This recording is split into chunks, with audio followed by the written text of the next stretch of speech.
ভাগ্য, মনে হইতেছে আসমানের চান পুকুর পারে নাই আসছে। আপনার দেখে মনে হইতেছে আপনি এই দেশের না, আপনি মনে বিদেশি ম্যাডাম, তাই না? অবশ্য আমি দুবাই থেকে এসেছি, আপনি চাইলে আমাকে বিদেশি মেয়ে বলতেই পারেন। আরে এই তো আমি তো বুঝা ফেলাইছি আপনি দুবাই থেকে আসছেন। তার দুবাই থেকে কার প্রেমে পাগল হয়ে আপনি বাংলাদেশে আসছেন ম্যাডাম? এক্সকিউজ মি, আমি কারোর প্রেমে পাগল হই না, সবাই আমার প্রেমে পাগল হয়। আর তাছাড়া এই গ্রামে আমার বাড়ি, সেজন্য আমি এখানে এসেছি। হায় হায়, কি কইতেছেন আপনি? আপনি আমাগো গ্রামের মাইয়া? আমাগো গ্রামে এত সুন্দর মাইয়া আছে আমি তো জানতাম না।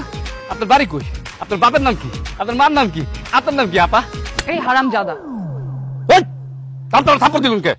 হারাম জাদা, আমি তোর বউ আর তুই আমার আপা বলস কেন? কি? আপনি আমার বউ? আপনার নাম কি? ও আমার নাম মিতালি, যাকে তুই 5 বছর আগে ঘর থেকে বের করে দিছিলি আর বলছিল আমার সাথে সংসার করবি।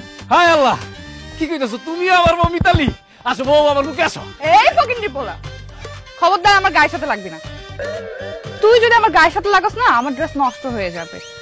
আর তোকে আর তোর বাবাকে বিক্রি করলেও না আমার ড্রেসের দাম উঠবে না। এটা কিন্তু তুমি ভুল বললা। তোমার এই ড্রেসের দাম আমার বাপ দাদা 14 গোষ্ঠী, এই যে ওরাও যদি বিক্রি করি না তাও তো হইব না। অনেক দামি ড্রেস, বুঝতে পারছি আমি। কিন্তু এটা কি কারিশমা দেখাইলাম মিতালি? তুমি ছিল কাইল্লা, আর চেহারা শুরু কি খারাপ ছিল। আর তোমার গায়ের থেকে বাসি ডালের গন্ধ আসতো, আর তোমার জামা কাপড় থেকে তো সুটকির গন্ধ করতো।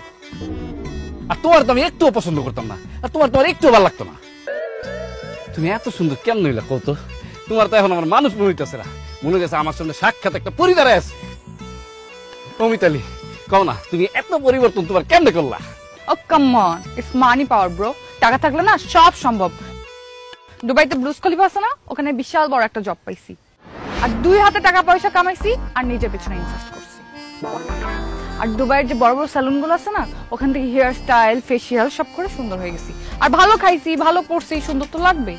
মিতালি বিশ্বাস করো, আমি যদি আগে জানতাম তোমার এত পরিবর্তন হইব, তুমি এত সুন্দর হইয়া তারপরে দেশে আইবা, আমি তোমার জীবনও চাতাম না। উল্টা তোমার আসল ধরে আমি সারাদিন বসে থাকতাম, তোমার কথায় উঠতাম আর বসতাম, উঠতাম আর বসতাম। হায় আল্লাহ, আমি এটা কত বড় ভুল করে ফেলাইছি, আমার মাফ করে দাও। হ্যাঁ, তুই যে আমার ছাইরা ভুল করছস, এটা তুই বুঝতে পারছস? এটাই তো আমি চাইছি, তার মানে আমি সাকসেস। কিন্তু বিশ্বাস কর, তুই আগে যে খ্যাটটা ছিলি না, এখন আরো বেশি খ্যাট হয়ে গেছিস। আগে তাও একটু ফর্সা ছিলি, এখন তো বয়সের ভার আরো কালো হয়ে গেছে। ভালো করছস রে, তুই আমার বাড়ি থেকে বের করে দিছিস। আসলে তোর সাথে তো আমার যায় না। আপনার সাথে যায় না তো কি হয়েছে? কামরুল ভাইয়ের সাথে আমার ঠিকই যায়। আব্বা তো আমাদের দুইজনের বিয়ে ঠিক করে রাখছে। আপনার সাথে কামরুল ভাই ডিভোর্স হয়নি, সেজন্যই তো আমাদের বিয়েটা হইতেছে না। এখন আপনি দেশে আসছেন, আপনার ডিভোর্স দেবে, তারপর আমরা দুজনে বিয়ে করবো, সংসার করবো।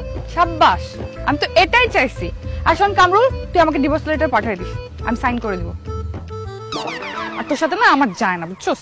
তোদের দুজনকেই ভালো যায়। গরিবের বউ কাঙ্গাল, সর গরম লাগছে।